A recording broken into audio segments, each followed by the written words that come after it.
ఉత్పత్తి की किताब 4 अध्याय। ఆది కాండము 4వ అధ్యాయము.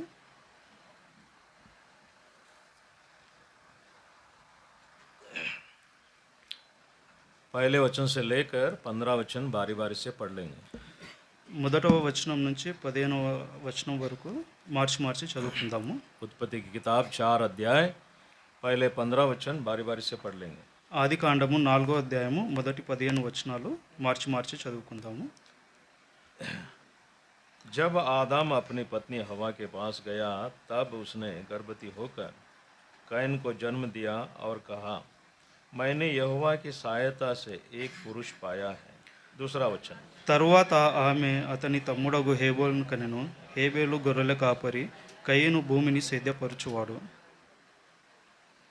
कुछ दिन के पश्चात कैन यहोवा के पास भूमि की उपज में से कुछ भेंट ले आया। 4 वचन। హేబేలు కూడా తన మందలో తొలిచూలును పుట్టిన వాటిలో క్రొవ్విన వాటిని కొని తెచ్చెను. యెహోవా హేబేలును అతని అర్పణలను లక్ష్యపెట్టెను. परंतु कैन और उसकी भेंट को उसने ग्रहण न किया। तब कैन अति क्रोधित हुआ और उसके मुंह पर उदासी छा गई। యెహోవా కయీనుతో, నీకు కోపమేలా, ముఖము చున్నబుచ్చుకొని ఉన్నవేమి? यदि तू भला करे तो क्या तेरी भेंट ग्रहण न की जाएगी? और यदि तू भला न करे तो पाप द्वार पर छिपा रहता है और उसकी लालसा तेरी ओर होगी और तुझे उस पर प्रभुता करनी है। 8 वचन। కయీను తన తమ్ముడైన హేబేలుతో మాట్లాడెను. వారు పొలంలో ఉన్నప్పుడు కయీను తన తమ్ముడైన హేబేలు మీద పడి అతన్ని చంపెను. तब यहोवा ने कैन से पूछा, तेरा भाई हाबिल कहाँ है? उसने कहा, मालूम नहीं। क्या नहीं, एक मिनट रुको। और उसने अपने भाई का रखवाला हूँ। 10 वचन पढ़िए। అప్పుడు ఆయన, నీవు చేసిన పని ఏమిటి? నీ తమ్ముని రక్తం యొక్క స్వరము నేలలో నుండి నాకు మొరపెట్టుచున్నది. इसलिए अब भूमि जिसने तेरे भाई का लहू तेरे हाथ से पीने के लिए अपना मुंह खोला है, उसकी ओर से तू शापित है। 12 वचन। నీవు నేలను సేద్యపరచునప్పుడు అది తన సారమును ఇక మీదట నీకియ్యదు. నీవు భూమి మీద దిగులు పడుచు దేశదిమ్మరిపై ఉందువనెను. तब कैन ने यहोवा से कहा, मेरा दंड सहने से बाहर है। 14 वचन। నేడు ఈ ప్రదేశం నుండి నన్ను వెళ్ళగొట్టితివి. నీ సన్నిధికి రాకుండా వెలివేయబడి దిగులు పడుచు భూమి మీద దేశ దిమరే యుందును. కావున నన్ను కనుగొని వాడెవడో నాకు నన్ను చంపి యెహోవాతో అనెను. 15 वचन सब लोग मिलकर पढ़ लेंगे। అందుకు యెహోవా అతనితో, కాబట్టి ఎవడైనను కయీనును చంపిన ఎడల వానికి ప్రతిదండన ఏడంతలు కలుగునని, మరియు ఎవడైనను కయీనును కనుగొని అతని చంపక యుండునట్లు యెహోవా అతనికి ఒక గురుతును వేసెను. मार डाले। प्रार्थना करेंगे। ప్రార్థన చేసుకో. हमारे प्रेमी स्वर्गीय दयालु पिता, प्रभु यीशु मसीह के अति ऊंचे पवित्र नाम में आपके चरणों में धन्यवाद स्तुति आराधना करते हैं, झुकते हैं, प्रणाम करते हैं। प्रभु स्वर्गीय दयालु पिता, आपके पुनरुत्थान के दिन में फिर एक बार आपने हमें जीवितों के मध्य में रखते हुए, आपके उपस्थिति में हमें इकट्ठा करते हुए, आपने किया हुआ भलाई को स्मरण करने के लिए, आपकी स्तुति बढ़ाई करने के लिए हम सबों को यहाँ पर आपने इकट्ठा किया है। हम तहे दिल से धन्यवाद करते हैं। स्वर्गीय दयालु पिता, महान परमेश्वर, आए हुए प्रियजनों के लिए धन्यवाद करते हैं। जो प्रियजन आ रहे हैं, रास्ते में हैं, ठीक समय पर सही सलामत के साथ सुरक्षित पहुंचने के लिए सहायता करें, ताकि मन के एकता में आत्मा और सच्चाई से आराधना करने के लिए सहायता हो। अब तक गीतों के द्वारा आपकी महिमा करने के लिए आपने जो अनुग्रह दिया, हम तहे दिल से धन्यवाद करते हैं। पढ़ा हुआ वचन का भाग हमारे लिए आशीषित करें, आराधना के लिए हमें सहायता करें। हम दोनों को आपके लहू के छिटकाई से शुद्ध करते हुए, आपके तम पंखों तले छिपाते हुए, आपके प्रभु जी अति अमूल्य वचनों को उंडेलने के लिए सहायता कीजिए। आए हुए हम सब लोगों को आप अभिषेक करें, आपके वचनों को समझने, उसके अनुसार आपको महिमा करने आप सहायता करें। विश्व भर में स्वर्गीय दयालु पिता, आपके लहू से खरीदे हुए प्रियजन जहाँ जहाँ इकट्ठा हो रहे हैं, उनके द्वारा आपको प्रसन्नता मिले। आप बड़े, हम घटे। दिया हुआ समय के लिए हम धन्यवाद करते हैं। प्रभु जी आपके दिन में प्रभु जी यहाँ पर इस हॉल को सजाने और सब कुछ तैयारियाँ करने जिन प्रियों ने परिश्रम करे हैं उन्हें भी आप आशीषित करें।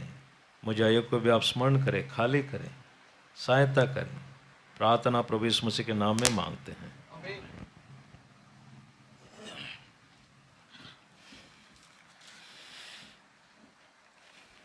यहाँ पर दो भाइयों ने जो परमेश्वर के उपस्थिति में आकर आराधना किया है हम देखते हैं। ఇక్కడ ఇద్దరు అన్నదమ్ములు దేవుని సన్నిధానంకి వచ్చి ప్రార్థించడం మనం చూస్తూ వస్తున్నాము, ఆరాధించడం। 4 अध्याय उत्पत्ति किताब 4 अध्याय उसका 3 वचन, तीसरा वचन में कुछ दिनों के पश्चात कैन यहोवा के पास भूमि की उपज में से कुछ भेंट ले आया। 4వ అధ్యాయము 3వ వచనము, కొంతకాలమైన తరువాత కయ్యను పొలము పంటలో కొంత యెహోవాకు అర్పణంగా తెచ్చెను। और हाबिल भी अपने भेड़ बकरियों के कई एक पहलौठे बच्चों को भेंट चढ़ाने के लिए आया और उनकी चर्बी भेंट चढ़ाई। तब यहोवा ने हाबिल की और उसके भेंट को ग्रहण किया। హేబెల్ 4వ వచనము, హేబెలు కూడా తన మందలో తొలిచూలున పుట్టిన వాటిలో క్రొవ్విన వాటిని కొన్ని తెచ్చెను। యెహోవా హేబెలును అతని అర్పణను లక్ష్యపెట్టెను। 5 वचन में परंतु कैन और उसकी भेंट को उसने ग्रहण न किया। तब कैन अति क्रोधित हुआ और उसके मुंह से उदासी छा गई मुंह पर। 5వ వచనము, కయ్యనును అతని అర్పణమును ఆయన లక్ష్యపెట్టలేదు కాబట్టి కయ్యనుకు మిక్కిలి కోపం వచ్చి అతడు తన ముఖము చిన్నబుచ్చుకొనగా। हम यहाँ पर क्या देखते हैं? ఇక్కడ మనం ఏం చూస్తున్నాము? दोनों सगे भाई हैं ఇద్దరు సొంత అన్నదమ్ములు और मंदिर में आए हैं। వారు మందిరానికి వచ్చి ఉన్నారు। दोनों ने आराधना किया है। వాళ్ళిద్దరు ఆరాధన చేసి ఉన్నారు। आराधना किया इसका मतलब क्या है? दोनों परमेश्वर को जानते हैं। ఆరాధన అంటే ఏంటిది అంటే వారిద్దరు దేవుని ఎరిగిన వారు।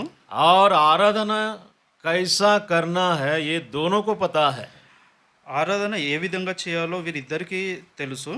और यहाँ पर हम देखते हैं दोनों ने जब भेंट चढ़ाए यहाँ पर फर्क आया है। అయితే వారు ఇద్దరు ఎప్పుడైతే దేవునికి బలి అర్పించారో అక్కడ మనకు ఆ వ్యత్యాసం అనేది తెలుస్తుంది। हाँ यही जो फर्क है इनके जीवन में हम बदलावट को देखते हैं। ఈ వ్యత్యాసం ద్వారానే వారి జీవితాల్లో ఉన్న ఆ వ్యత్యాసం అనేది మనకు తెలుస్తుంది। हाँ यानी हम जिस तरह से परमेश्वर को आराधना करते हैं यही हमारे जीवन में आशीष लाता है। మనం ఏ విధంగా అయితే దేవుని ఆరాధిస్తామో వాటి ద్వారానే మన జీవితాల్లో ఆశీర్వాదం వస్తుంది। और यही हमें श्राप के कारण बना देता है। అదే విధంగా అదే మనల్ని శాపానికి గురి కాగలుగుతాము। हाँ दो भाई आए हैं यहाँ पर। ఇద్దరు అన్నదమ్ములు వచ్చినారు। यहाँ परमेश्वर ने क्या किया है? ఇక్కడ దేవుడు ఏం చేసి ఉన్నాడంటే 5 वचन में परंतु कैन और उसके भेंट को उसने ग्रहण न किया तब कैन अति क्रोधित हुआ। 5వ వచనము, కయ్యను అతని అర్పణమును ఆయన లక్ష్య పెట్టలేదు కాబట్టి కయ్యనుకు మిక్కిలి కోపం వచ్చెను। और हाबिल और उसके भेंट को परमेश्वर ने ग्रहण किया। హేబెలు అతని అర్పణను దేవుడు లక్ష్య పెట్టెను। हाँ उनके भेंट को उसके आराधना को परमेश्वर ने ग्रहण किया है। అతడు ఇచ్చిన అర్పణము ఆరాధనను దేవుడు లక్ష్య పెట్టెను। यहाँ पर हम दोनों के आराधना को देखते हैं। ఇక్కడ మనం వారిద్దరి ఆరాధనని మనం చూస్తున్నాము। दोनों ने भेंट चढ़ाया है। వారిద్దరూ అర్పణ ఇచ్చి ఉన్నారు। अपने अपने कामों के मुताबिक हमने देखा यहाँ पर इन्होंने भेंट चढ़ाया। వారి వారి పనుల నిమిత్తము వారు దేవునికి అర్పణ ఇచ్చి ఉన్నారు। लेकिन फर्क कहाँ पर हमें दिखाई पड़ता है? కానీ వ్యత్యాసం మనకు ఎక్కడ తెలుస్తుంది అంటే और परमेश्वर ने क्यों ग्रहण नहीं किया? అయితే దేవుడు ఎందుకు వాటిని అంగీకరించలేదు? एक का आराधना ग्रहण किया है और एक का आराधना उसने हम देखते हैं ग्रहण नहीं किया है। అయితే ఒకరి ఆరాధన దేవుడు లక్ష్య పెట్టను, ఇంకో ఆరాధన దేవుడు లక్ష్య పెట్టలేదు। और जब कभी यहोवा ने कैन से कहा क्यों तू क्रोधित हुआ? అయితే అప్పుడు యెహోవా అంటున్నాడు, యెహోవా కయీనుతో నీకు కోపం ఎలా? जबकि परमेश्वर ने उसका भेंट को ग्रहण नहीं किया है तभी उसके मुंह में उदासी छा गई है। ఎప్పుడైతే దేవుడు అర్పణను లక్ష్య పెట్టలేదో అతని ముఖము చిన్నబుచ్చుకొనగా और क्रोधित हुआ है। కోపం చూపించాడు. और उसके हृदय में द्वेष ये पैदा हुआ है। అతని హృదయంలో ద్వేషం అనేది ఒకటి వచ్చి ఉన్నది. और हम देखते हैं यही द्वेष एक हम देखते हैं हत्या में बदल गया है। ఆ ద్వేషము తర్వాత హత్య చేయడానికి దారి తీస్తుంది. हाँ देखिए कहाँ से आरंभ हुआ है? అది అయితే ఇక్కడ నుంచి మొదలయ్యింది, आराधना से। ఆరాధన ద్వారా. हाँ जो जैसा हम आराधना करते हैं, మనం ఏ విధంగా అయితే ఆరాధన చేస్తామో हाँ उसमें परमेश्वर का आशीष बना रहता है। అందులో దేవుని ఆశీర్వాదం ఉంటుంది. हाँ वही हमें श्राप के कारण भी बना देता है। కానీ అదే మనల్ని శాపానికి కూడా గురి చేస్తుంది. यहाँ पर कैन के जीवन में देखते हैं हम, ఇది మనము కయని జీవితంలో చూడొచ్చు. ये इसने किया क्या है, ऐसा क्या किया कि परमेश्वर इसके आराधना को ग्रहण नहीं किया है। అయితే కయను ఏం చేసిండో దేవుడు అతని ఆరాధనను అతని అర్పణను లక్ష్య పెట్టలేదు. देखिए 4 वचन में हम देखते हैं 4 वचనంలో, 4 వచనంలో మనం చూస్తాము. और हाबिल भी अपने भेड़ बकरियों के कई एक पहलौठे बच्चे भेंट चढ़ाने के लिए आया और उनकी चर्बी भेंट चढ़ाई। तब यहोवा ने हाबिल और उसकी भेंट को तो ग्रहण किया। హేబేలు కూడా తన మందలో తొలిచూలున పుట్టిన వాటిలో క్రొవ్విన వాటిని కొన్ని తెచ్చెను. యెహోవా హేబేలును అతని అర్పణములను లక్ష్య పెట్టెను. लेकिन तीसरा वचन में क्या देखते हैं? కానీ 3వ వచనంలో మనం ఏం చూస్తున్నాము? कुछ दिनों के पश्चात कायन यहोवा के पास भूमि की उपज में से कुछ भेंट ले आया। కొంతకాలమైన తరువాత కయీను పొలము పంటలో కొంత యెహోవాకు అర్పణంగా తెచ్చెను. हम देखते हैं यही दोनों भेंट में बहुत बड़ा फर्क है। అయితే మనం చూస్తున్నాము ఈ రెండు అర్పణములో ఎంతో వ్యత్యాసం ఉంది. इसने यहाँ पर कैन ने कैसा आराधना किया है? అయితే కయీను ఏ విధంగా ఆరాధించాడు? यहोवा के पास भूमि की उपज में से कुछ भेंटों को ले आया। పొంట పొలంలో కొంత యెహోవాకు అర్పణంగా తెచ్చెను. हाँ यानी कुछ भेंटे, అంటే కొంత కొంతకాలమైన తరువాత కయీను పొలము పంటలో కొంత యెహోవాకు అర్పణంగా తెచ్చెను. కొంత यहाँ पर लिखा है कुछ, यानी कैसा भी चलता है ये भेंट उसने लेके आया। అంటే ఇక్కడ కొంత అంటే ఏ విధంగా ఉండని అందులో కొంత భాగము. हाँ कुछ भी उसने बटोर कर उसने लेके आया है। ఏదో కొద్దిగా ఏది ఉంటే అది అందులో నుంచి తీసుకొని వచ్చాడు. लेकिन हाबिल ने क्या किया है? కానీ హేబేలు ఏం చేశాడంటే कि बकरियों के कई एक पहलोटे बच्चे भेंट चढ़ाने, पहलोटा श्रेष्ठ, यहाँ पर भेंट उसने लेके आया है। అయితే హేబేలు తన మందలో తొలిచూలు పుట్టిన వాటిలో అంటే श्रेष्ठ, శ్రేష్టమైన వాటిని, हाँ परमेश्वर को श्रेष्ठ देना है। దేవునికి శ్రేష్టమైన వాటిని ఇవ్వాలి. और यहाँ पर लिखा एक पहलोटे फर्स्ट बॉर्न, यहाँ पर हाँ తొలిచూలు అంటే మొదటి పుట్టినది. यानी श्रेष्ठ जो है वो यहाँ पर हाबिल ने परमेश्वर को भेंट लेके आया है। అంటే దేవునికి హేబేలు శ్రేష్టమైన వాటిని అర్పణంగా తెచ్చి ఉన్నాడు. हाँ ये फर्क को परमेश्वर ने देखा। అయితే ఈ వ్యత్యాసం అనేది దేవుడు చూసి ఉన్నాడు. हाँ कहीं भी कैसा भी कुछ भी परमेश्वर ग्रहण नहीं करता है।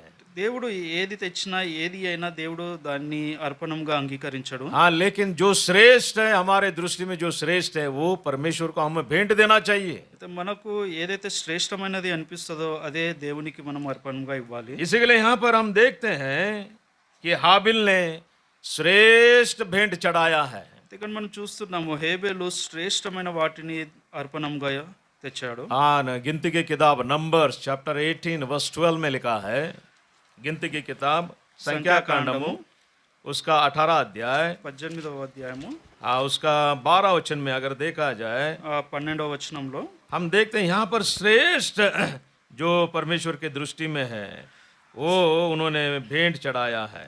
సంఖ్యాకాండము 18వ అధ్యాయము 12వ వచనంలో మనం చూస్తాము శ్రేష్టమైన వాటిని అర్పణంగా ఇచ్చున్నారు. हाँ श्रेष्ठ यानी परमेश्वर के दृष्टि में जो अमूल्य है ये हम देखते हैं। దేవుని దృష్టిలో ఏదైతే శ్రేష్టమో అమూల్యమైనదో ఇక్కడ మనం చూస్తున్నాము. हाँ వారు యెహోవాకు అర్పించు వారి ప్రథమ ఫలములను అనగా నూనెలో ప్రశస్తమైనదంతయు ద్రాక్షారస ధాన్యములలో ప్రశస్తమైనదంతయు నీకిచ్చి తిని. हाँ उत्तम और ताजा तेल, यहाँ पर लिखा उत्तम से उत्तम नया दाक मधु और गेहूं अर्थात उनकी पहली उपज से जो वो यहोवा को दे वो मैं तुझको देता हूँ। यानी उत्तम से उत्तम और ताजा लिखा है। ఇక్కడ ప్రశస్తమైనది, हाँ అమూల్యమైనది. हाँ, प्रशस्तमयनदी अमूल्यमयनदी वहां पर हम देखते हैं, यानी श्रेष्ठ जो है हमारे दृष्टि में वो परमेश्वर को भेंट चढ़ाना चाहिए। శ్రేష్టమైనది ఏదైతే ఉన్నదో అది మనము దేవునికి అర్పణంగా हाँ 23 निर्गमन की किताब 23 अध्याय నిర్గమకాండము 23వ వచనం, उसका 19 वचन में, निर्गमन की किताब एक्सोडस चैप्टर 23 वर्स 19 में अगर देखा जाए, నిర్గమకాండము 23:19 వచనంలో మనం చూస్తే अपनी भूमि की पहली उपज का पहला भाग अपने परमेश्वर यहोवा के भवन में ले आना, बकरी का बच्चा उसकी माता के दूध में न पकाना।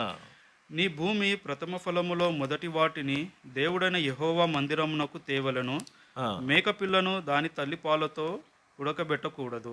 यहाँ पर हम देखते हैं ఇక్కడ ఏదైతే మనం చూస్తున్నామో अपनी भूमि की पहली उपज का पहला भाग यानी श्रेष्ठ भाग అంటే నీ यहाँ पर परमेश्वर के उपस्थिति में लेके आना चाहिए था। నీ భూమి ప్రథమ ఫలములో మొదటి వాటిని దేవుడైన యెహోవా మందిరముకు తేవలను. हाँ, लेकिन यहाँ पर कैन ने क्या किया है అయితే కయీను ఇక్కడ ఏం చేస్తున్నాడు? कि उत्पत्ति किताब 4 अध्याय में हम देखते हैं, ఆదికాండం 4వ అధ్యాయంలో మనం చూస్తున్నాము, कुछ भेंट लेके आया, कुछ भेंट को लेके आया है। ఏదో కొద్దిగా కొంత యెహోవాకు అర్పణంగా తెచ్చాడు. यानी हम देखते हैं उसके दृष्टि में जो श्रेष्ठ नहीं है, అతని ఆలోచనలో ఏదైతే శ్రేష్టమైనది కాదో, जो उत्तम नहीं है, ఏదైతే ఉత్తమమైనది కాదో ऐसे गिरे हुए जो उसने हम देखते हैं भूमि को उपज को लेके आया है। అలాంటి పనికిరానిది దేవునికి అర్పణంగా తెచ్చాడు. क्योंकि परमेश्वर श्रेष्ठ या पहलौटा पहला उत्तम भाग क्यों चाहता है? ఎందుకు దేవుడు తొలిచూలును శ్రేష్టము ప్రశస్తమైనది ఎందుకు అర్పణంగా అడుగుచున్నాడంటే, निर्गमन की किताब 13 अध्याय నిర్గమకాండము 13వ అధ్యాయము उसका 15 वचन में देखते हैं 15 में देखते हैं। 15వ వచనంలో మనం చూస్తాము, यहाँ पर क्या लिखा है, उस समय जब फिरौन ने कठोर होकर हमको जाने न देना न चाहा, तब यहोवा ने मिस्र देश में मनुष्यों से लेकर पशु तक सबके पैलोटों को मार डाला। इसी कारण पशुओं में से जितने अपने अपनी माँ के पैलोटे नर हैं, उन्हें हम यहोवा के लिए बलि करते हैं, पर अपने सब जेठे पुत्र को हम बदला देकर छुड़ा लेते हैं। ఫరో మనలను పోనీయకుండా తన మనస్సును కఠినపరుచుకొనగా, యెహోవా మనుష్యుల తొలి సంతానం మేమి, జంతువుల తొలి సంతానాన్ని మేమి, ఐగుప్తు దేశంలో తొలి సంతానమంతయు సంహరించెను. ఆ హేతువు చేతను నేను మగదైన ప్రతి తొలిచూలు పిల్లలను యెహోవాకు బలిగా అర్పించుదును. हाँ, आ हेतु चेता उसी के लिए, ఆ హేతువు చేత అందుచేతనే हाँ, अपने सब जेठे पुत्रों को हम बदला देकर छुड़ा लेते हैं। మా తొలిచూలు పిల్లలను యెహోవాకు బలిగా అర్పించుదురు. हाँ, यानी वो हमारे, यानी हम देखते हैं जो जेठे हैं प्रथम है वो उसके बदला देना होता है ये। ఇది మనం చూస్తున్నాము, తొలిచూలు అంటే ప్రథమ పిల్లలు ఎవరైతే ఉన్నారో అది బలిగా అర్పించాలి. हाँ, इससे पहला पलटा देने के द्वारा वो हमारे पहलटों को बचाता है, उसके बदले में हमने वो बलिदान किया है। మన తొలిచూలు పిల్లలను మనం బలిగా అర్పిస్తే మనకు ఆ తొలిచూలు అనేది దేవుడు తోడే ఉంటాడు. हाँ, इसी के लिए यहाँ पर हम देखते हैं, అదే అదే విధంగా మనం చూస్తున్నాము. लेकिन कैन ने ये सब कुछ जानते हुए भी परमेश्वर को श्रेष्ठ जो भाग देना है वो हम देखते हैं उसने दिया नहीं है। ఇవన్నీ చూస్తూ కూడా కయ్యనుకి దేవునికి ఏదైతే శ్రేష్టమైనది బలిగా అర్పించాలో అది ఇయ్యలేకపోయాడు. इसी के लिए हम देखते हैं परमेश्वर ने उसके भेंट को यानी तुच्छ माना है। అందుకే మనం ఇక్కడ చూస్తున్నాము, దేవుడు కయ్యను అర్పణను తిరస్కరించాడు, ग्रहण नहीं किया है। అర్పణంగా తీసుకోలేదు. जब भी उसे समझ में आया जो कुछ ग्रहण नहीं किया है, ఎప్పుడైతే కయ్యనుకు అర్థమైందో ఆ బలి అర్పణ లక్ష్య పెట్టలేదని, हाँ, कैसा पता चलता है ये ग्रहण किया है ये ग्रहण नहीं किया है?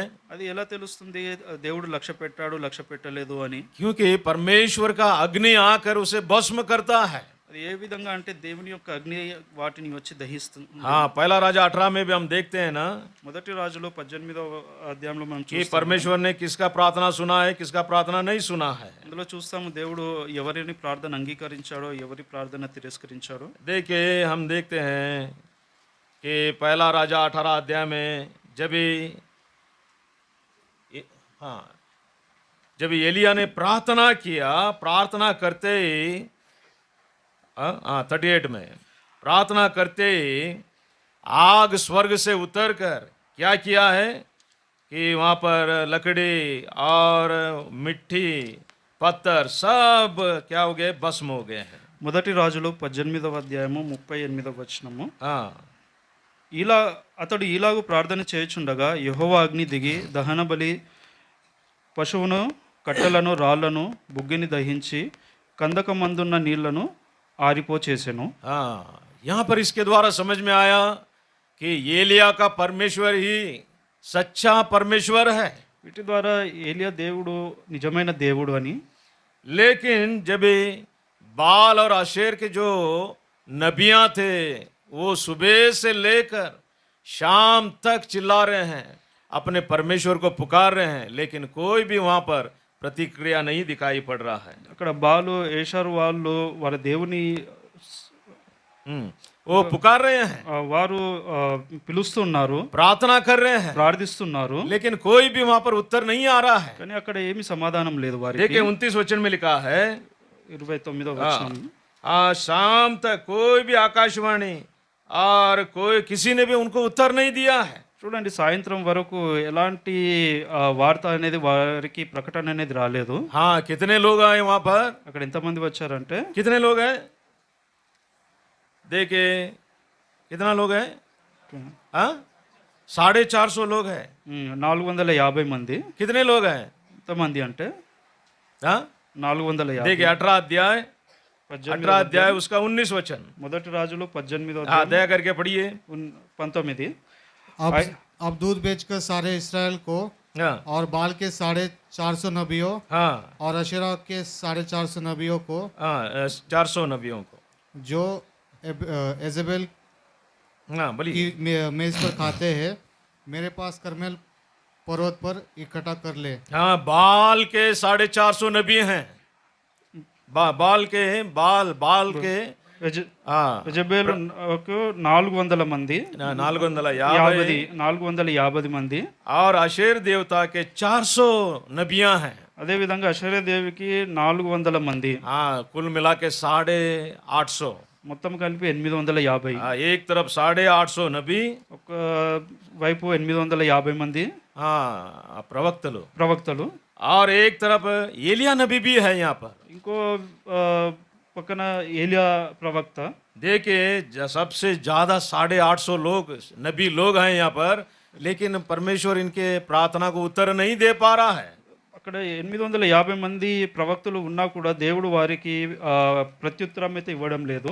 26 वचन में हम देखते हैं 26వ వచనంలో మనం చూస్తున్నాము, कि ये लोग प्रार्थना करने लगे हैं, వీరు ప్రార్థించట ప్రారంభించారు. वेदी बनाया, వేదికను वे वेदी बनाए हैं వేదికను కట్టారు, और नाचने लगे हैं, వారు నాట్యం ఆడుచున్నారు, और शाम तक प्रार्थना करने लगे हैं, సాయంత్రం వరకు వారు ప్రార్థనలో ఉన్నారు, और अपने शरीर को घाव बना लिया है, వారి శరీరాలను వారు నలగొట్టుకున్నారు. लेकिन कोई भी उत्तर नहीं है। అయితే ఏమి సమాధానం అయితే లేదు हाँ, వారికి. क्यों? क्या कारण है? కారణం ఏమై ఉన్నది? क्योंकि बाल में जीवन नहीं है, जीव नहीं है, श्वास नहीं है। యెజబెలులో జీవం లేదు, విశ్వాసం అనేది లేదు. लेकिन यहोवा परमेश्वर ही सच्चा परमेश्वर है, అంటే దేవుడే నిజమైన దేవుడు. क्योंकि वो जीवित परमेश्वर है। దేవుడు నిజమైన దేవుడు. एलिया ने यहाँ पर प्रार्थना किया। ఏలియా ఇక్కడ ప్రార్థించగా क्या प्रार्थना किया है? ఏమని ప్రార్థించాడు? देखिए 47 वचन में 37 में लिखा है, 37వ వచనంలో ఈ విధంగా ఉంది, हाँ, ये परमेश्वर इनके मन तेरे ओर फिरे और तू सच्चा परमेश्वर है ये जान ले। तो परमेश्वर ने, हम देखते हैं, तुरंत उसने आग भेजकर सब कुछ भस्म किया। చూడండి 37వ వచనంలో, నీవు వారి హృదయములను నీ తట్టుకు తిరుగు చేయుదువని ఈ జనులకు తెలియనట్టుగా నా ప్రార్థన అంగీకరించుము. అతడు ఇలాగు ప్రార్థన చేయుచుండగా యెహోవా అగ్ని దిగి దహనబలి పశువులను కట్టెలను రాళ్లను బుగ్గిని దహించి కందకమందున్న నీళ్లను ఆరిపోజేసెను. हम देखते हैं एलिया उस वेदी के सामने आया है, ఎప్పుడైతే ఏలియా ఆ బలిపీఠం దగ్గరికి వచ్చినాడో और अब्राहम इसहाक के परमेश्वर के नाम से उसने प्रार्थना किया है ఎప్పుడైతే అబ్రాహాము ఇస్సాకు దేవుడైన యెహోవాకి ప్రార్థన और చేశాడు, आपके आज्ञा के मुताबिक मैंने ये सब कुछ किया, ये लोग जान ले, ये तुम साबित करना चाहिए, ये నేను ఏదైతే చేసినానో నీ ఆజ్ఞ మూలముగా చేసినాను. ఏదైతే నేను జరిగించానో అది మీ ఆజ్ఞ మూలంగా జరిగి ఉన్నది. हाँ आज तुम बता दीजिए, ఈరోజు మీరు చూపించండి, हाँ हमें ध्यान दीजिए, మా మీద మీరు కనికరం ఉంచండి, हमारे प्रार्थना को सुनिए. ప్రార్థన ఆలకించండి. सिंपल सी प्रार्थना చిన్న ప్రార్థన, और खराई से की हुई प्रार्थना. ఎంతో యథార్థతో జరిగించిన ప్రార్థన. कल के दिन हम देखते आए हैं నిన్నటి దినం మనం చూస్తున్నాం. 145 भजन संहिता 18 वचन में, కీర్తనలు 145, हाँ उसका 18 वचन 18 लो, అందులో 18లో हाँ वहां पर लिखा है, जो परमेश्वर को सच्चाई से प्रार्थना करते हैं वो उनके नजदीक रहता है. తనకు నిజంగా మొర్రపెట్టు వారికి అందరికీ యెహోవా సమీపముగా ఉన్నాడు. हाँ अकेला क्यों ना सही, ఒక్కడైనా ఎందుకు కాదు, हाँ लेकिन अकेले होते हुए भी सच्चाई रहना चाहिए. ఒంటరిగా ఉన్న నిజంగా ఉండవలెను. हाँ लेकिन यहाँ पर 850 नबी लोग हैं. ఇక్కడ 850 మంది ప్రవక్తలు ఉన్నా, हाँ लेकिन ये झूठ परमेश्वर को, झूठा परमेश्वर को देखते हैं, सराह रहे हैं, आराधना कर रहे हैं, कोई उत्तर नहीं है. వాళ్ళు నిజమైన దేవుడు కాని దేవునికి వాళ్ళు ఆరాధిస్తున్నారు. आज हम उस सच्चे परमेश्वर के उपस्थिति में आए हैं మనము ఈ రోజు నిజమైన దేవుని సన్నిధిలో ఉన్నాము. जो हमारी प्रार्थना को सुनता है, ఎవరైతే మన ప్రార్థన అంగీకరిస్తారో, हमें बचाता है, మనలో రక్షిస్తారో, हमारे लिए बहुत बड़ी एक आशा उसने रखा है. మన గురించి ఒక నిజమైన ఒక ఆశను మన కోసం ఏదైతే वो हमसे प्रेम करता है, మనల్ని ప్రేమిస్తున్నాడు, हमारे लिए उसने बलिदान हुआ, మన కోసము బలి యాగంగా अपना लहू बहाया है, తన రక్తాన్ని కార్చాడు, हमें क्षमा किया है. మమ్మల్ని క్షమించాడు. वो जीवित परमेश्वर है, తను నిజమైన దేవుడు. वो जीवित परमेश्वर इस संसार में आया. ఆ నిజమైన దేవుడు ఈ లోకానికి వచ్చున్నాడు. हाँ इस संसार में सब लोग मरे हुए हैं, ఈ లోకంలో అందరూ చచ్చిన వారిగా ఉన్నప్పుడు, पाप और अधर्म से मरे हुए लोग हैं. పాపముతోని అధర్మతోని చనిపోయిన వారుగా ఉన్నప్పుడు, इस मरे हुए लोगों को जिलाने के लिए ఈ చనిపోయిన వారిని లేవనెత్తడానికి उसने अपना प्राण दे दिया. తన ప్రాణం అర్పించాడు. वो मर गया తను చనిపోయాడు, और हमें जिलाया. మనల్ని జీవింపజేశాడు. पाप और अधर्म से मरे हुए लोगों को उसने हमें विश्वास के द्वारा जिलाया है.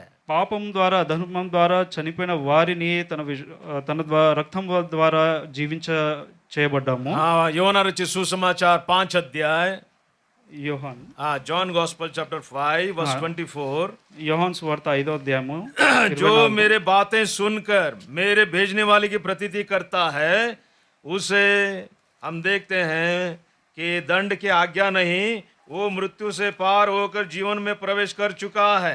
యోహాను 5:24, నా మాట విని నన్ను పంపిన వాని యందు విశ్వాసముంచువాడు నిత్య జీవము గలవాడు, వాడు తీర్పులోనికి రాక మరణంలో నుండి జీవములోనికి దాటి ఉన్నాడని మీతో నిశ్చయంగా చెప్పుచున్నాను. हम यहाँ पर देखते हैं उसके वचन को सुनकर और मेरे भेजने वाले की विश्वास करता है, अनंत जीवन उसका है और उस पर दंड की आज्ञा नहीं होती, परंतु वो मृत्यु से पार होकर जीवन में प्रवेश कर चुका है. मृत्यु से उसने हमको पार किया है. మరణం నుండి మనము జీవంలోకి మనం దాటి ఉన్నాము. इसीलिए हम देखते हैं वो हमारे लिए इस संसार में आया. ఎందుకంటే మనం చూస్తున్నాము మన కోసము ఈ లోకానికి వచ్చి ఉన్నాడని. उसमें जीवन था, అందులో జీవం ఉన్నది, उसमें ज्योति था. అందులో हाँ पहला యోనా రचित सुसमाचार 1 अध्याय 1 वचन में हम देखते हैं. యోహాను సువార్త 1వ అధ్యాయము 1వ వచనంలో మనం చూస్తాము. हाँ हम देखते हैं आदि में वचन था, ఆది యందు వాక్యం ఉండను, वचन परमेश्वर के पास था, వాక్యము దేవుని యొద్ద ఉండను, वचन परमेश्वर था, వాక్యము దేవుడై ఉండను, उसमें जीवन था, అందులో జీవం ఉండను, उसमें ज्योति थी, అందులో వెలుగై ఉండను, उसमें प्रकाश था, అందులో తేజస్సు ఉండను. उसके द्वारा सब कुछ उसमें उसने निर्माण किया है. వాటి ద్వారానే సమస్తము కలిగెను. हम देखते हैं उस पर जो विश्वास करता है, ఎప్పుడైతే మనం చూస్తామో, ఎప్పుడైతే మనం దేవుని యందు విశ్వాసం ఉంచుతామో, मरे हुए हम में उसका जीवन आ जाता है. చచ్చిన వారమైన మనలో దేవుని జీవము వస్తుంది, और हमारा मृत्यु हट जाता है. మన మరణం అనేది తొలగిపోతుంది. यहाँ पर वही हुआ है. ఇక్కడ అదే జరిగింది. देखिए यहाँ पर उत्पत्ति किताब 4 अध्याय में, ఆది కాండము 4వ అధ్యాయంలో यहाँ पर उसने हमने क्या किया है, ఇక్కడ ఏం చేశాడంటే, ऐसे परमेश्वर को श्रेष्ठ बलिदान चढ़ाने के बजाय कुछ भेंट उसने चढ़ाया है। దేవునికి శ్రేష్టమైన బలి అర్పణ కంటే ఏదో కొంత తన యెహోవాకు అర్పణంగా తెచ్చాడు. हाँ, क्या बताता है ये? ఇది ఏమి సూచిస్తుంది అంటే परमेश्वर के मंदिर में डर और भय के साथ हमको आना चाहिए। ఇది ఏమి సూచిస్తుంది అంటే దేవుని మందిరంలో మనము భయంతోను हाँ, వణుకుతోనూ దేవుని మందిరంలో మనము రావాలి. सही समय पर आना चाहिए। సరి అయిన సమయానికి మనం రావాలి. कभी भी आए तो चलेगा, ये ऐसा नहीं होना चाहिए। మన ఇష్టానుసారంగా రావడము ఇది దేవునికి అర్పణంగా కాదు. हाँ, हमारा श्रेष्ठ समय उसे देना चाहिए। మన శ్రేష్టమైన సమయాన్ని దేవునికి ఇవ్వాలి. श्रेष्ठ अर्पण तभी हम कर सकते हैं। అప్పుడే మనము శ్రేష్టమైన అర్పణము అప్పుడే మనము ఇవ్వగలుగుతాము. हाँ, ये परमेश्वर यही चाहता है। దేవుడు ఇదే మన నుంచి కోరుచున్నాడు. हाँ, कैन के जीवन से परमेश्वर हमें क्या बताता है? కయీను జీవితము ద్వారా దేవుడు మనకు ఏమని చూపిస్తున్నాడు? हम कैसे भी आए, कुछ भी दे, ऐसा नहीं चलेगा। మనము ఏ విధంగా వచ్చినా ఏమి ఇచ్చినా हाँ, ఇది దేవునికి అంగీకార యోగ్యం కాదు. लेकिन परमेश्वर ने भी अपने लिए, हमारे लिए, इस संसार के लिए श्रेष्ठ उसने वस्तु को उसने अर्पण किया है। దేవుడు కూడా మన కోసము శ్రేష్టమైన వాటిని దేవుడు మన కోసము అర్పణంగా ఇచ్చాడు. देखिए, पहला पतरस पहला अध्याय 18 और 19वां वचन में हम देखते हैं। చూడండి పేతురు రాసిన మొదటి పత్రిక हाँ, पहला अध्याय, మొదటి వచనము उसका 18 और 19 वचन, 18 and 19 वर्ष। మొదటి పేతురు మొదటి అధ్యాయము 18, 19. हाँ, मैं पढ़ता हूँ। क्योंकि तुम जानते हो कि तुम्हारा निकम्मा चाल चलन जो बाप दादाओं से चला आता है, उससे तुम्हारा छुटकारा नहीं चांदी सोने अर्थात नाशवान वस्तुओं के द्वारा नहीं हुआ, पर निर्दोष और निष्कलंक मेमने अर्थात मसीह के बहुमूल्य लहू के द्वारा हुआ है। మొదటి పేతురు మొదటి అధ్యాయము 18, 19. పితృపారంపర్యమైన మీ వ్యర్థ ప్రవర్తనను విడిచిపెట్టునట్లుగా వెండి బంగారముల వంటి క్షయ వస్తువుల చేత మీరు విమోచింపబడలేదు గాని అమూల్యమైన రక్తము చేత అనగా నిర్దోషమును నిష్కలంకమగు గొర్రెపిల్ల వంటి క్రీస్తు రక్తము చేత విమోచింపబడితిరి మీరెరుగుదరు కదా. यहाँ पर क्या लिखता है? ఇక్కడ ఏమని వ్రాయబడి ఉన్నది? तुम्हारा छुटकारा नाशवान चांदी सोने से नहीं हुआ है। మీ విమోచన వెండి బంగారములు క్షయ వస్తువుల చేత అయితే కాదు. हाँ, लेकिन निर्दोष और निष्कलंक मेमने अर्थात मसीह के बहुमूल्य लहू के द्वारा हुआ है। కానీ అమూల్యమైన రక్తము చేత అనగా నిర్దోషమును నిష్కలంకమగు గొర్రెపిల్ల క్రీస్తు రక్తము చేత. हाँ, निर्दोष और हम निष्कलंक मेमने के नहीं, उसके बहुमूल्य लहू से हमारा छुटकारा हुआ है। నిర్దోషమును నిష్కలంకమగు గొర్రెపిల్ల రక్తము చేత మనకు విమోచన దొరికి ఉన్నది. हाँ, ऐसे में हम उसे कितने पवित्रता के साथ, कितने आदर के साथ उसे आराधना करना चाहिए। అలాంటప్పుడు మనము ఎంత పవిత్రంగా ఎంత నమ్మకంగా ఆరాధనలో మనము ప్రవేశించాలి. इसी के लिए हम यहाँ पर देखते हैं, यहाँ पर कैन ने ऐसा ना करते हुए एक नेग्लिजेंस के साथ हम कुछ भी चढ़ाए तो चलेगा ऐसा समझकर वो परमेश्वर के मंदिर में लेके आया।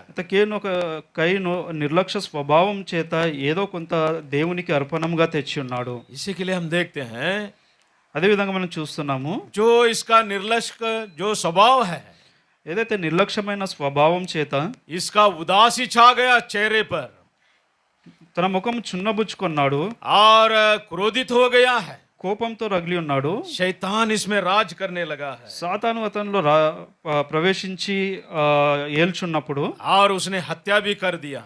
అతను హత్య కూడా చేశాడు. देखिए, छोटी सी बात के द्वारा आरंभ हुआ ये काम हम देखते हैं हत्या तक लेके गया है। ఏదైతే చిన్న విషయం ద్వారా ఆరంభమయ్యి అది ఒక హత్య వరకు వెళ్ళి हाँ, తీసుకొని వెళ్ళండి. इसी के लिए हम देखते हैं, అందుచేతనే మనం చూస్తున్నాము पहला यूहन्ना दूसरा अध्याय में देखते हैं, जो अपने भाई को द्वेष करता है वो सबसे बड़ा हत्यारा है। మనం చూస్తున్నాము फर्स्ट जॉन चैप्टर 2, మొదటి యోహాను 2వ అధ్యాయము उसका हम देखेंगे, उसका क्षमा करें, तीसरा अध्याय 15 वचन में हम देखते हैं, 3వ అధ్యాయము 15వ వచనంలో మనం చూస్తున్నాము जो अपने भाई से द्वेष करता है वो खूनी है और किसी खूनी को अनंत काल का जीवन नहीं है। మొదటి యోహాను 3వ అధ్యాయం 15వ వచనము, తన సహోదరుని ద్వేషించువాడు నరహంతకుడు, ఏ నరహంతకుని యందును నిత్య జీవం ఉండదని మీరు ఎరుగుదురు. यानी ये द्वेष कहाँ से आ गया है? అంటే ఈ ద్వేషం ఎక్కడి నుంచి మొదలైంది? उसके हृदय में रहने वाला नेग्लिजेंसी, निर्लक्ष्यपन से। తన హృదయంలో ఏదైతే నిర్లక్ష్యత ఉన్నప్పుడు यानी परमेश्वर को इसने तुच्छ माना है, దేవుణ్ణి తను హెచ్చుగా ఎంచుకొనలేదు, तुच्छ निर्लक्ष्यम చేసినాడు। నిర్లక్ష్యంగా ఎంచుకున్నప్పుడు पहला सामुएल 15 अध्याय में भी हम देखते हैं, మొదటి సామ్యూయేలు 15వ అధ్యాయంలో కూడా మనం చూస్తున్నాం. वहां पर साउल ने भी वैसा ही किया। సౌలు కూడా అదే విధంగా చేశాడు. परमेश्वर दुखी हुआ है। దేవుడు ఎంతో దుఃఖించినప్పుడు अपने नबी सामुएल को बुलाकर उसने बताया తన ప్రవక్త అయిన సమూయేలును పిలిపించి ఈ విధంగా చెప్పాడు, कि साउल को राजा बनाने से मैं पछताता हूँ। సౌలుని రాజుగా చేసి నేను वो పశ్చాత్తాపపడుచున్నాను. मेरे बातें नहीं सुनता है, నా మాట లక్ష్య పెట్టడం లేదు, वो उसने मुझे तुच्छ जाना है, నన్ను నిర్లక్ష్య పెట్టుచున్నాడు. इसी के लिए उसके राज्य को मैं तुच्छ कर दूंगा। అందుకే తన రాజ్యాన్ని నేను నిర్లక్ష్య పెట్టుదును. इसी के लिए परमेश्वर को जो हल्का समझते हैं हम कई बार, ఎప్పుడైతే మనం దేవుణ్ణి చాలా सुलूगा సులువుగా తీసుకున్నప్పుడు, इसी के लिए प्रियो हम देखते हैं, అందుకే ప్రియులారా మనం చూస్తున్నాం. लेकिन हाबिल ने क्या किया? అయితే హేబేలు ఏం చేస్తున్నాడు? 4 अध्याय, उत्पत्ति किताब 4 अध्याय, ఆది కాండము 4వ అధ్యాయము उसका 4 वचन में, तब हाबिल भी अपनी भेड़ बकरियों में से एक पहलोटा बच्चे भेंट चढ़ाने के लिए आया और चर्बी भेंट चढ़ाई। तब यहोवा ने हाबिल और उसके भेंट को तो ग्रहण किया। 4వ అధ్యాయము 4వ వచనము, హేబేలు కూడా తన మందలో తొలిచూలున పుట్టిన వాటిలో క్రొవ్విన వాటిని కొన్ని తెచ్చెను. యెహోవా హేబేలును అతని అర్పణమును లక్ష్య పెట్టెను. मेरा परमेश्वर बहुत पवित्र परमेश्वर है। నా దేవుడు ఎంతో పవిత్రమైన దేవుడు.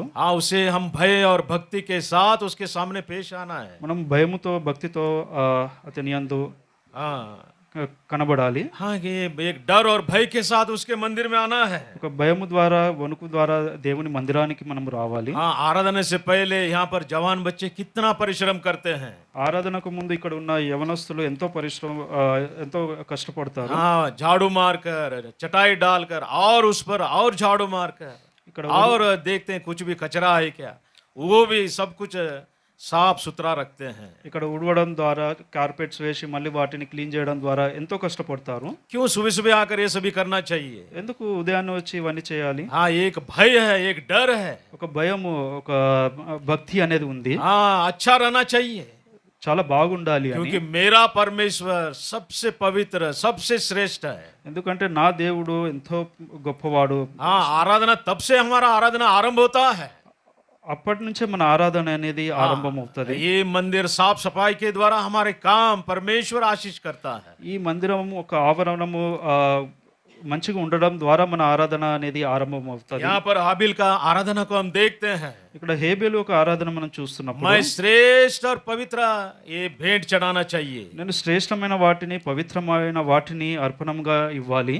परमेश्वर ने अब्राहम से कहा, దేవుడు అబ్రహాంతో అంటున్నాడు, हाँ, क्या करना चाहिए? నువ్వు ఏం చేయాలి? श्रेष्ठ आराधना तुम बलिदान चढ़ाना चाहिए। శ్రేష్టమైన ఆరాధనను నాకు బలిగా అర్పించాలి. देखिए 22 अध्याय में, 22వ వచనం అధ్యాయంలో, हाँ, उत्पत्ति किताब 22 अध्याय, ఆది కాండము 22వ అధ్యాయము उसका दूसरा वचन सब लोग मिलकर पढ़ लेते हैं। 2వ వచనము అందరం కలిసి చదువుదాము.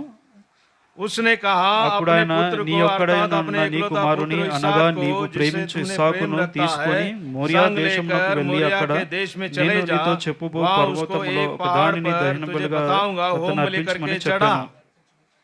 यहाँ पर परमेश्वर ने बताया, ఇక్కడ దేవుడు సెలవిస్తున్నాడు. क्या बताया है? ఏమని చెప్తున్నాడు? अपने पुत्र को, నీ కుమారునిని, अर्थात अपने एकलौते पुत्र को, అంటే నీకు ఒక్కడై ఉన్న నీ కుమారునిని, अर्थात इसहाक को, అనగా ఇస్సాకును, जिससे तू प्रेम करता है। నీవు ప్రేమించుచున్న కుమారుడు. यहाँ पर एक के बाद एक स्पष्टता से परमेश्वर ने बातें किया है। ఇక్కడ ఒకటి తర్వాత ఒకటి ఎంతో స్పష్టంగా దేవుడు మాట్లాడుతూ వస్తున్నప్పుడు, अपने पुत्र को, తన కుమారుడిని, अर्थात अपने एकलौता पुत्र को, అంటే నీకున్న ఒక్కడే ఒక్కన్న కుమారుని, अर्थात इसहाक को, అనగా ఇస్సాకును. अब्राहम ने किसको बलि चढ़ाया है? అయితే అబ్రాహాము ఎవరిని బలిస్తున్నాడు?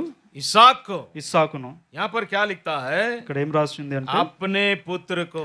తన ఒక్కడే ఒక్కనున్న కుమారుని. यहाँ पर सबसे बड़ा बेटा कौन है? ఇక్కడ పెద్ద కుమారుడు ఎవడు అంటే, कौन है? यहाँ पर ఎవరిక్కడ? कौन है?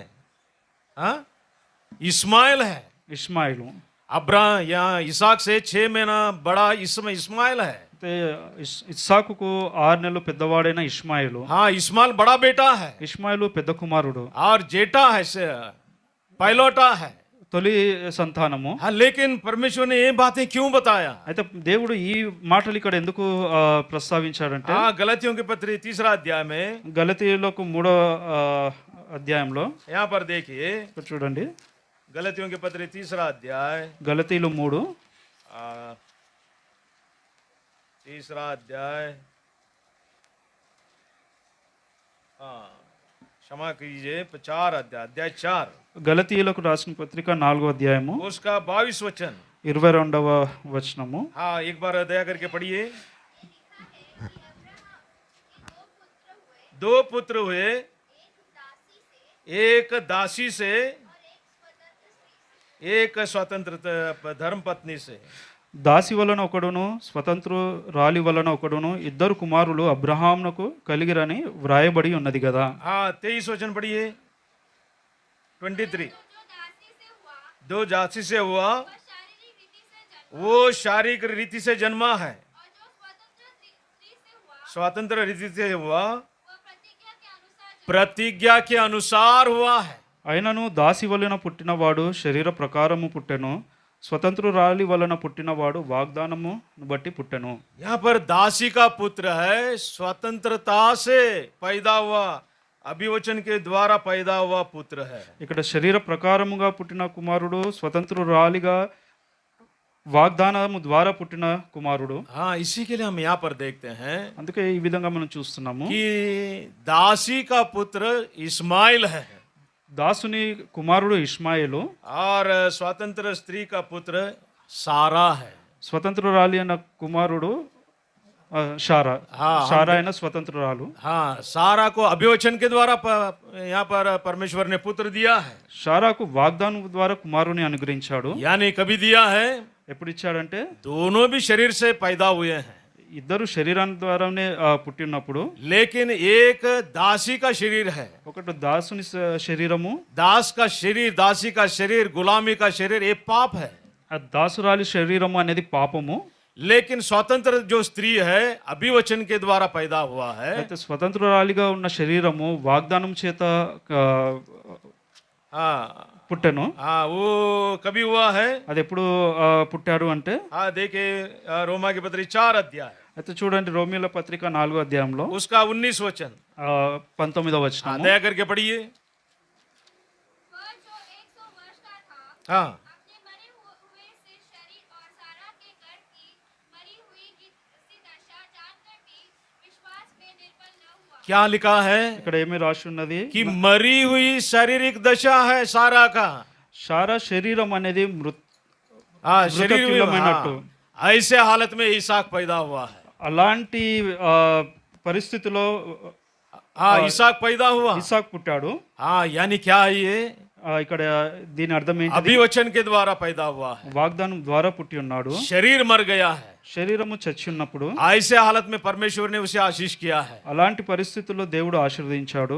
आत्मा आराधना कैसा करना चाहिए? అయితే ఆరాధన ఏ విధంగా మనం చేయాలి? యోనా రచిత సుసమాచాर 4 अध्याय 24 वचन में हम देखते हैं, యోహాను రాసిన పత్రిక 4:24లో మనం చూస్తున్నాము, परमेश्वर आत्मा है, దేవుడు ఆత్మయ్య ఉన్నాడు. उसे आराधना करने वाले आत्मा और सच्चाई से करना चाहिए। తను ఆరాధించు వారు ఆత్మతోను సత్యముతోను ఆరాధించవలెను. यहाँ पर क्या है? ఇక్కడ ఏమున్నది? आराधना कैसा करना चाहिए? ఆరాధన ఏ విధంగా చేయాలి? आत्मा से आराधना कैसा करते हैं? ఆత్మతో ఆరాధన ఏ విధంగా చేయాలి? शरीर मरने के बाद में। శరీరము చచ్చిన తర్వాత हमारे में आत्मा है, शरीर है, प्राण है। మనలో ఆత్మ, శరీరము, ప్రాణం ఉన్నది. यहाँ पर देखते हैं कि शरीर मरने के बाद मरी हुई दशा में यहाँ पर इसाक पैदा हुआ, जो परमेश्वर के अभिवचन से पैदा हुआ है। ఇక్కడ శరీరము చచ్చిన తర్వాత దేవుని వాగ్దానం చేత हाँ, अभिवचन के द्वारा वो पैदा हुआ। వాగ్దానం చేత పుట్టి ఉన్నాడు. हाँ, इसी के लिए ये आत्मा का आराधना है। ఇది ఆత్మ ద్వారా జరిగిన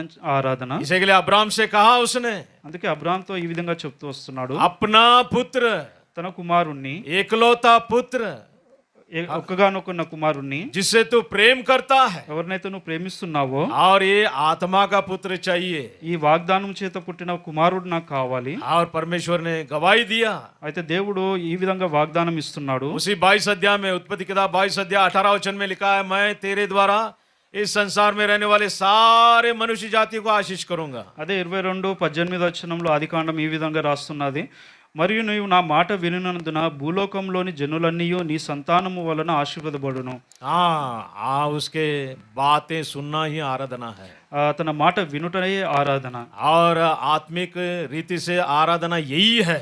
ఆత్మీయ తలంపుల ద్వారా జరిగించే ఆరాధన ఇదే. शरीर मरने के बाद में, శరీరము చచ్చిన తరువాత, शरीर मरी हुई दशा में थी, శరీరము చచ్చిన స్వభావం చేత ఉన్నప్పుడు, ऐसे हालत में जो इसहाक पैदा हुआ, उसी के लिए परमेश्वर ने बताया इसहाक को तुम बलिदान चढ़ाना चाहिए। అలాంటి పరిస్థితుల్లో ఇస్సాకు పుట్టినప్పుడు దేవుడు ఇస్సాకును బలిగా అర్పించమన్నాడు. और भोर के समय में अब्राम ने तड़के में उठकर अपने गधे पर कांटे कसकर अपने 2 सेवक और अपने पुत्र इसहाक को संग लिया और होम बलि के लिए लकड़ी चीर ली। तब निकलकर उस स्थान की ओर चला जिसकी चर्चा परमेश्वर ने किया था। तीसरा वचन में मूढ़ा यहाँ पर वचन लिखते हैं, अपने सेवकों को 2 सेवक गधे और इसहाक को लेकर परमेश्वर ने बताया उस स्थान पर चल पड़ा। అప్పుడు 3వ వచనంలో, తెల్లవారినప్పుడు అబ్రహాము లేచి తన గాడిదలకు గంత కట్టి తన పనివారిలో 2 తన కుమారుడకు ఇస్సాకును వెంటబెట్టుకొని దహనబలి కొరకు కట్టలు చీల్చి లేచి దేవుడు తనతో చెప్పిన చోటికి వెళ్ళెను.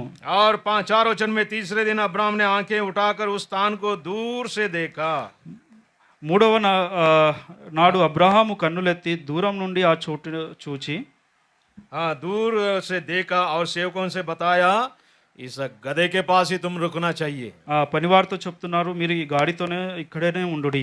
हाँ, क्यों गधे के पास रुकना चाहिए? ఎందుకు గాడిదతో ఇక్కడే ఉండమన్నాడు? तुम सेवक हो మీరు పనివారు, और ये गधे हैं, ఇవి గాడిదలు. और दोनों को उद्धार नहीं है, రెండిటికి రక్షణ లేదు, दोनों आत्मा के रूप में नहीं है। వారు ఆత్మ రూపంలో అయితే లేరు. सिर्फ इसहाक अभिवचन से पैदा हुआ, ये आत्मा के रूप में है। కేవలం ఇస్సాకు వాగ్దానం ద్వారా జన్మించిన కుమారుడు. क्योंकि जो पाप का गुलाम है वो हम देखते हैं वो सेवक है। ఎందుకు మనం చూస్తున్నాము, పాపంకి ఎవరైతే దాసుడు ఉన్నాడో వాడు हाँ, वो हम देखते हैं गुलाम है। ఒక దాసునిగా ఉన్నాడు. इसी के लिए पाप करने वाला पाप का गुलाम है। పాపం చేయవాడు పాపానికి దాసుడై ఉన్నాడు. इसी के लिए तुम यहीं पर रखना चाहिए, అందుకే మీరు ఇక్కడే ఉండాలి, उस स्थान पर नहीं आना चाहिए। అక్కడ మీరు రాలేరు. ये गधे भी यहीं रहना ఈ चाहिए। గాడిదలు కూడా ఇక్కడే ఉండాలి. ये गधे को छुटकारा नहीं है। ఈ గాడిదలకు రక్షణ లేదు. हाँ, गधे जब तक छुटकारा नहीं पा सकते हैं। ఎప్పుడైతే గాడిదలు రక్షణలో ఉండవో, हाँ, ये सेवक जो गुलाम है छुटकारा नहीं पा सकते हैं। ఎప్పుడైతే ఈ సేవకులు దాసులు రక్షణ లేదో, విడుదల లేదో, तब तक वहां पर नहीं आना चाहिए। అప్పటి వరకు వారు అక్కడ రాలేరు. लेकिन कभी छुटकारा हुआ, ఎప్పుడు వారికి విడుదల? निर्गमन की किताब 13 अध्याय 13 वचन में हम देखते हैं। నిర్గమ కాండం 13:13 మనం చూస్తున్నాము. हाँ, पढ़िए। और गधे की हर एक पहलौठे के बदले मेमने देकर इससे छुड़ा लेना, हाँ, और यदि तुम उसे छुड़ाना तुम चाहो तो उसका गला तोड़ देना। हम देखते हैं गधे को छुड़ाना है, ఇక్కడ గాడిదను విడిపించాలి అంటే एक मेमने को बलिदान करना चाहिए, ఒక గొర్రె పిల్లను ప్రతిష్ఠింపవలెను. और सेवकों को छुड़ाना है, సేవకుల్ని విడిపించాలి అంటే जो गुलाम लोग हैं ఎవరైతే దాసులుగా ఉన్నారో उन्हें छुड़ाना है। వారికి విడుదల కావాలి एक అంటే मेमने का जरूरत है।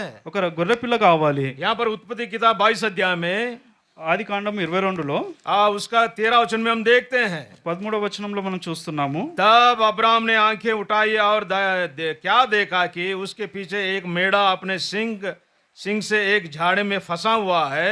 अतः अब्राम ने जाके उस मेढ़े को लिया और अपने पुत्र के स्थान पर उसे होम बलि करके चढ़ाया। అప్పుడు అబ్రహాము కన్నులెత్తి చూడగా పొదలో కొమ్మలు తగులుకొని ఉన్న ఒక పొట్టేలు వెనుక తట్టు కనబడెను. అబ్రహాము వెళ్ళి ఆ పొట్టేలును పట్టుకొని తన కుమారునికి మారుగా పెట్టి ధనబలిగా అర్పించెను. अपने बेटे के बदले में स्थान में उस मेढ़े को उसने बलिदान किया। తన కుమారునికి బదులుగా ఆ గొర్రె పిల్లను దహన బలిగా అర్పించెను. हाँ, यहाँ पर मेमने का बलिदान हुआ है। ఇక్కడ గొర్రె పిల్ల యొక్క దహన బలి ये అర్పించబడింది. मेमना प्रभु यीशु मसीह है। ఈ దహన బలి ఎవరు అని అంటే ప్రభు అయిన యేసుక్రీస్తే. यूहन्ना रचित सुसमाचार पहला अध्याय, యోహాను రాసిన పత్రిక 4వ అధ్యాయము पहला फर्स्ट, మొదటి అధ్యాయము उसका 29-29 में लिखा है, 29లో ఈ విధంగా రాస్తున్నది. देखो सारे जगत का पाप को हार ले जाने वाला परमेश्वर का मेमना। ఇదిగో లోక పాపమును మోసుకొని పోయో దేవుని గొర్రెపిల్ల. हाँ, परमेश्वर का मेमना। దేవుని యొక్క గొర్రెపిల్ల. यहाँ पर अब्राहम ने बलिदान किया है, ఇక్కడ అబ్రహాము బలి అర్పించినప్పుడు जिसके द्वारा వాటి ద్వారా हम देखते हैं निर्गमन 13:13 में देखते हैं गधे को छुटकारा मिला है। అక్కడ మనం చూస్తున్నాము నిర్గమకాండం 13:13లో ఒక గాడిదకు విడుదల అనుగ్రహించబడ్డది. गलतियों की पत्री 4 अध्याय में గలతీయులకు రాసిన పత్రికలో 4వ అధ్యాయంలో सारे लोग जो पाप के गुलाम थे, उन सारे लोगों को, इस संसार में रहने वाले सारे गुलामों को छुटकारा मिला है। ఈ లోకంలో ఉన్న దాసులకు అందరికీ విడుదల అనుగ్రహించబడ్డది. यहाँ पर देखते हैं 5 अध्याय, दया करके 4 अध्याय, గలతీయులకు రాసిన పత్రిక 4వ అధ్యాయము यहाँ पर 4 और 5 वचन में हम देखते हैं 4-5 మనం చూస్తున్నాము. कि प्रभु यीशु मसीह के बलिदान के द्वारा, దేవుని యొక్క బలియాగము ద్వారా, प्रभु यीशु मसीह के बलिदान के द्वारा, मेमने के नहीं बलिदान के द्वारा सबको छुटकारा मिला है। అయితే దేవుని యొక్క ప్రభువైన యేసుక్రీస్తు యొక్క బలిదానం ద్వారా ప్రతి ఒక్కరికి విమోచన అనేది కలిగి ఉన్నది. 7 वचन में 7 में 7వ వచనంలో, अभी तुम दास नहीं हो, तुम पुत्र हो, కాబట్టి నీవిక దాసుడవు కావు కుమారుడవే, और तुम परमेश्वर के द्वारा एक मिरासदार बन गए हो। నువ్వు దేవుని ద్వారా వారసుడవు. और हम देखते हैं उसने अपने आत्मा को हमारे हृदय में भेज दिया है। అయితే మనం చూస్తున్నాము దేవుడు తన ఆత్మను మన హృదయంలోకి పంపెను. इसी के लिए हम देखते हैं जो हम गुलाम थे, ఎప్పుడైతే మనం చూస్తున్నాం మనం దాసులుగా ఉన్నప్పుడు, हत्या करने वाले थे, ఏదైతే మనము హత్య చేసే వారము, और द्वेष करने वाले थे, ఆ ద్వేషంతో నింపబడి ఉన్నప్పుడు, परमेश्वर को तुच्छ मानने वाले थे, దేవుణ్ణి చాలా తక్కువగా ఎంచుకున్నప్పుడు परमेश्वर ने अपने बलिदान के द्वारा हमें बेटा बनाया है। దేవుడు తన బలియాగం ద్వారా మనల్ని తన కుమారునిగా చేసి ఉన్నాడు. अभी दूर खड़े रहने का जरूरत नहीं है। ఇప్పుడు మనం దూరంగా ఉండాల్సిన అవసరం अभी हम उसे अब्बा पिता कर कर उसे आराधना कर सकते हैं। ఇప్పుడు మనం తండ్రి దేవా అని మనం ఆరాధించగలుగుతాం. और ये गधा भी उसे आराधना करने लगा, उस परमेश्वर को। ఈ గాడిద కూడా దేవుణ్ణి ఆరాధన చేయడం మొదలు పెట్టండి. वो कैसा आराधना करता है? ఏ విధమైన ఆరాధన?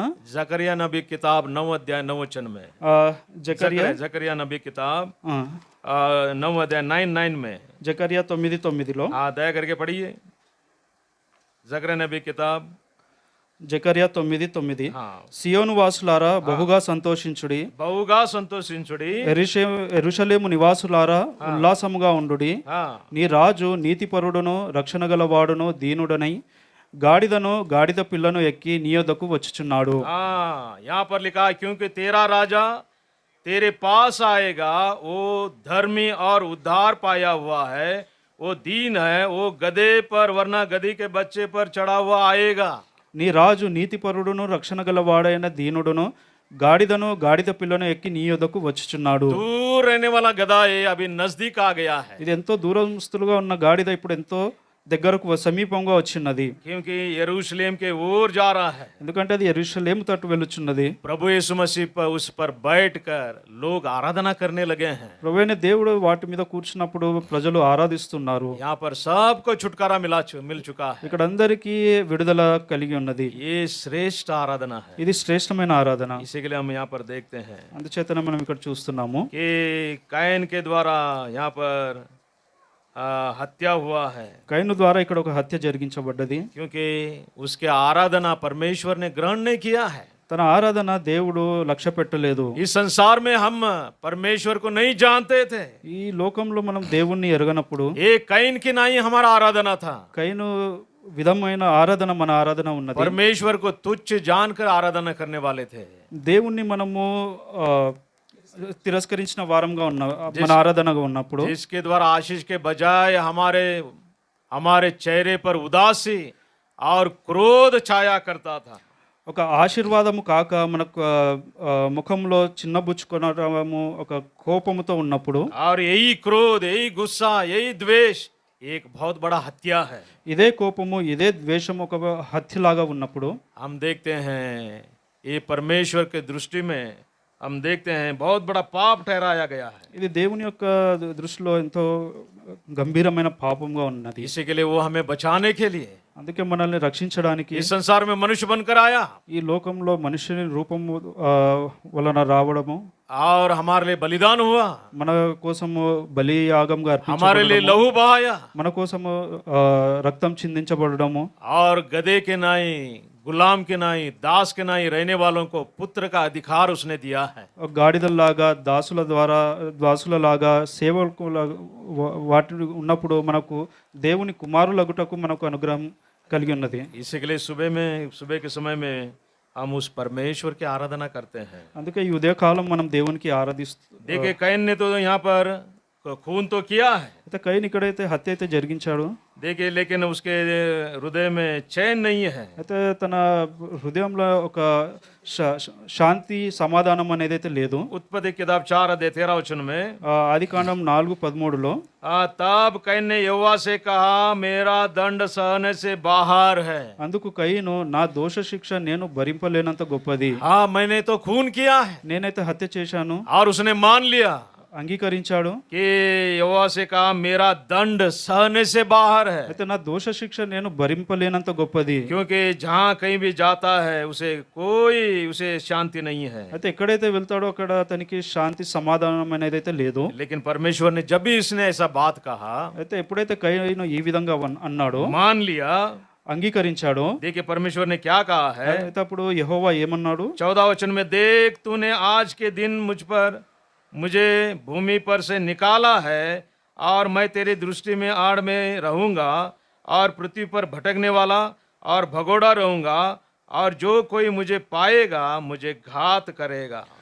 14వ వచనము, నేడు ఈ ప్రదేశం నుండి నన్ను వెళ్ళగొట్టితివి, నీ సన్నిధికి రాకుండా వెలివేయబడి దిగులు పడుచు భూమి మీద దేశదిమ్మరి ఎందును, కావున నన్ను కన్నుగొను వాడెవడో వాడు నన్ను చంపునని యెహోవాతో అనెను. हाँ उसे डर लग गया अभी, అతడు ఇప్పుడు భయపడుచున్నాడు. इसलिए हम देखते हैं అయితే మనం చూస్తున్నాము कि ఇక్కడ परमेश्वर का वचन में लिखा है जो खून करता है वो कब्र के तरफ दौड़ता है, उसे कोई भी नहीं रोकना चाहिए। అయితే ఇక్కడ మనం చూస్తున్నాము, ఎవరైతే హత్య చేస్తారో వారు సమాధుల తట్టు వెలుచున్నాడు, వారిని ఎవరు ఆపజాలరు. हाँ इसका हालत वही हुआ है।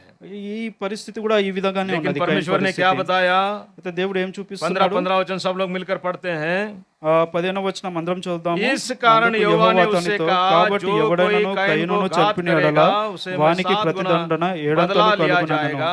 మరియు यहोवा ने ఎవడైనను कैन के కయీను लिए एक కనుగొని चिन्ह అతని ठहराया, చంపక ऐसा ఉండునట్లు न हो कि యెహోవా कोई అతనికి भी ఒక उसे గుర్తు पाकर వేసెను. मार डाले।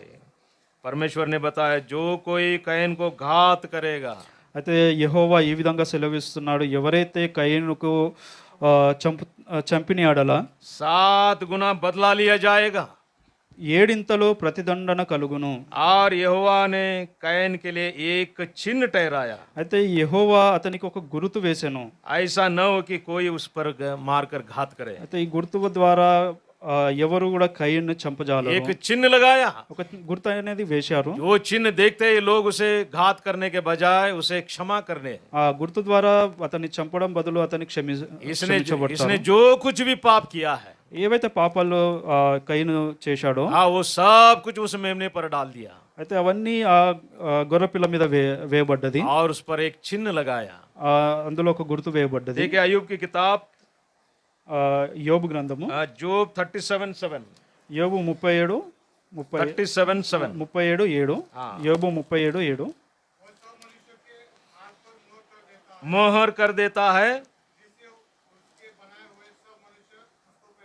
हाँ बनाए मनुष्य उसको पहचाने। మనుషులందరూ ఆయన సృష్టి కార్యము తెలుసుకొనున్నట్లు ప్రతి మనుష్యుని చేతిని బిగించి ఆయన ముద్ర వేసి ఉన్నాడు. हाँ सब मनुष्य जान ले ప్రతి ఒక్క మనుష్యుడు తెలుసుకొనవలెను उसने क्या काम किया है। తను ఏ కార్యాలు జరిగించబడ్డాయి, क्या काम किया है, ఏ కార్యాలు జరిగించారు. 7 गुना जो बदला जो लोग लेना चाहते हैं उनको 7 गुना दंड मिल जाएगा। ఏడింతలు దండం అనేది వారికి కలుగును.